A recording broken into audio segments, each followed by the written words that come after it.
niyo guys, sobrang hanga ako kay Vince during taping kasi yung lines niya, sobrang malalalim na Tagalog. As in, ang lalim ng Tagalog niya. Tapos alam mo yung mga long lines talaga. And then kaya niya na may memorize niya ng sobra-sobra. So grabe. Give yan sa'yo, Vince. Perfect ka dyan, Vince. Grabe yun. As in, ang galing ni Ano, Vince. sobrang challenge din ako dun sa role na to kasi hindi parang usual na mga salita yung mga ginagamit ko. Mga kunwari, mga binibini, ganyan. Oo. Sa sobrang lalim, parang na ano ko nga na naalala ko yung show na Maria Clara at Ibarra.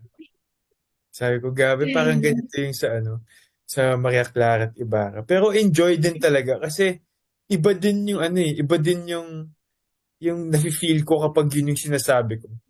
Parang Oo. talaga, parang feeling ko sinaunang tao ako nung pag nagsasalita ako ng mga ganung salita. Oo. At saka, Grabe. Like, oo. Pinapanood kita. Feel in the feelings ka talaga. Isang sample nga dyan. maayos lang ba ang iyong kalagayan? Magandang binibini. Grabe Bali. naman.